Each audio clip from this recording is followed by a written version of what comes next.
take you there?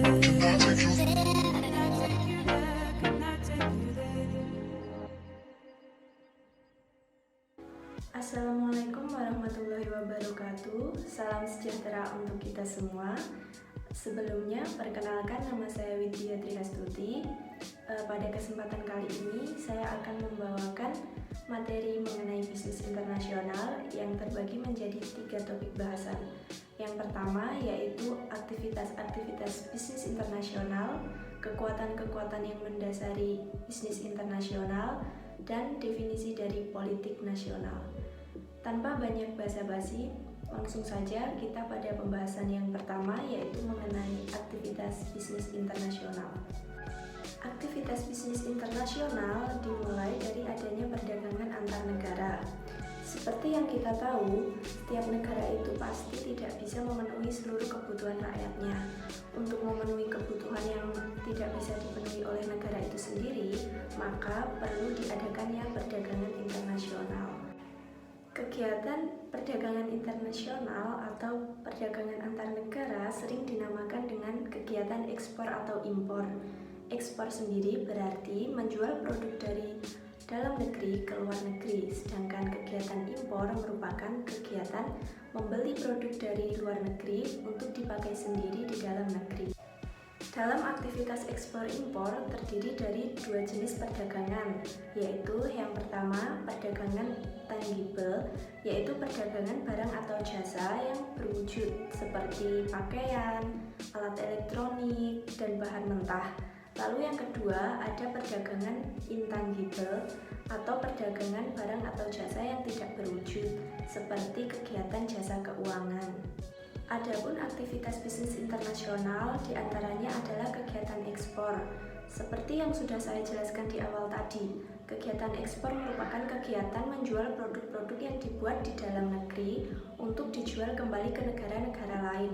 Kegiatan ekspor ini terbagi menjadi 2. Yang pertama yaitu kegiatan ekspor insidental, yaitu terjadi karena adanya kedatangan orang asing di dalam negeri, kemudian orang asing ini membeli barang-barang yang kemudian dikirimkan ke negara orang asing tersebut.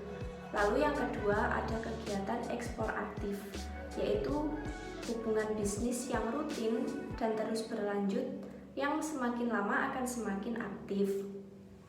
Yang kedua yaitu ada kegiatan impor.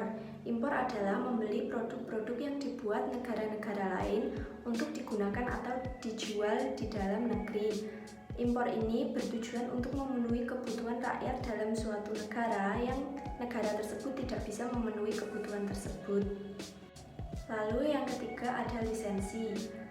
Lisensi ini merupakan kesepakatan kontrak di mana suatu perusahaan di suatu negara memberikan lisensi penggunaan hak kekayaan intelektualnya kepada suatu perusahaan di negara lain dengan mendapatkan pembayaran berupa royalti. Hak kekayaan intelektual yang biasa ada di lisensi itu seperti hak paten, merek dagang, nama merek, hak cipta atau rahasia dagang.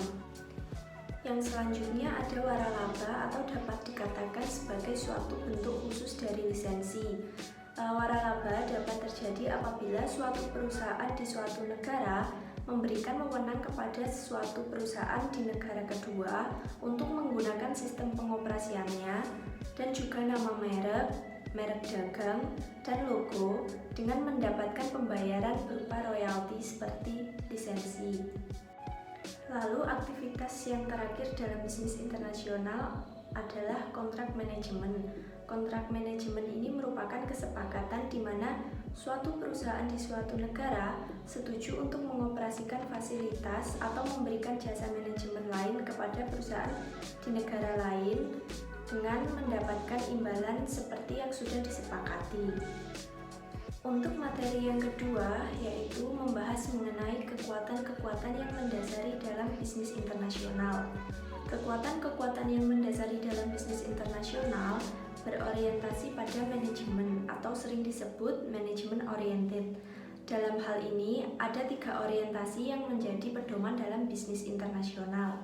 Yang pertama yaitu etnosentris, yang kedua yaitu polisentris, dan yang ketiga geosentris yang kemudian meluas menjadi regiosentris. Etnosentris merupakan asumsi atau keyakinan bahwa negara sendirilah yang lebih unggul.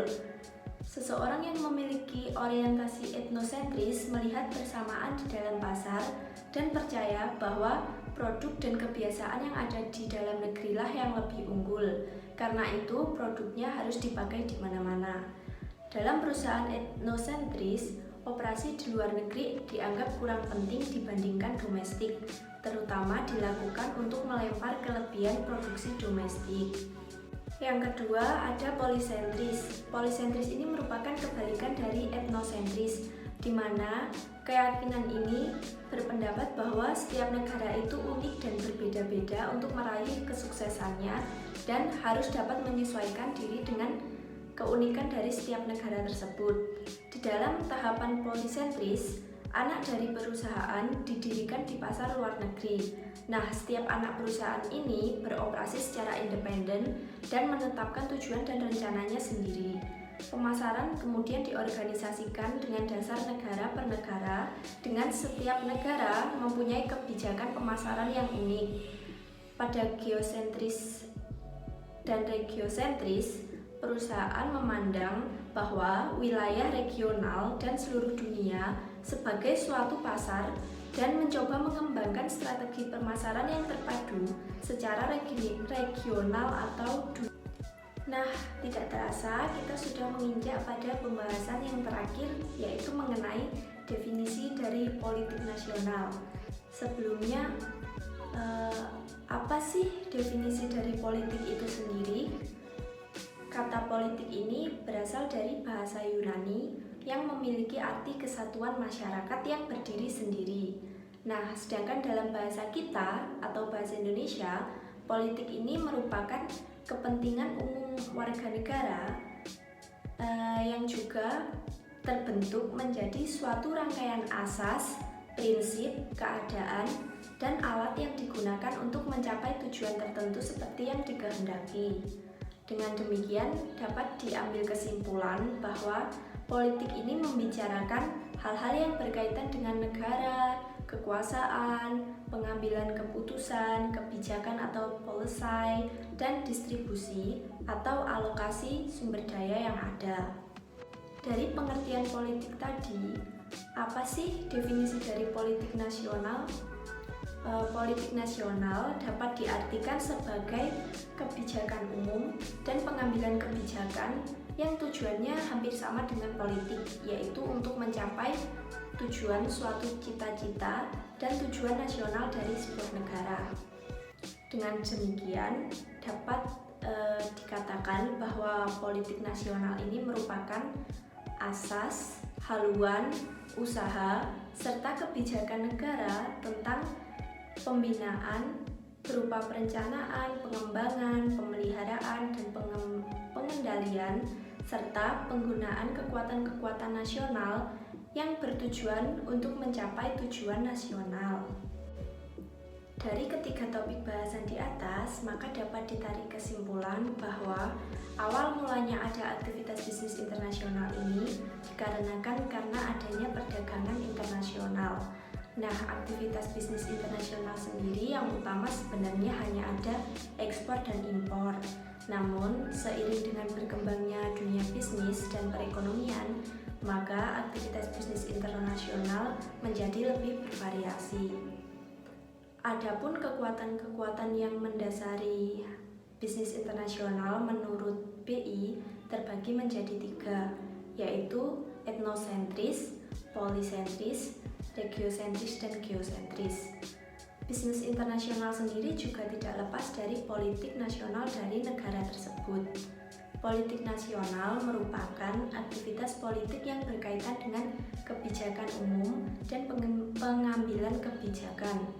Penerapan politik nasional dimaksudkan untuk memajukan seluruh aspek kehidupan di segala bidang, terutama di bidang ekonomi. Demikian akhir dari presentasi materi saya. Semoga materi yang sudah saya sampaikan dapat bermanfaat. Terima kasih. Wassalamualaikum warahmatullahi wabarakatuh.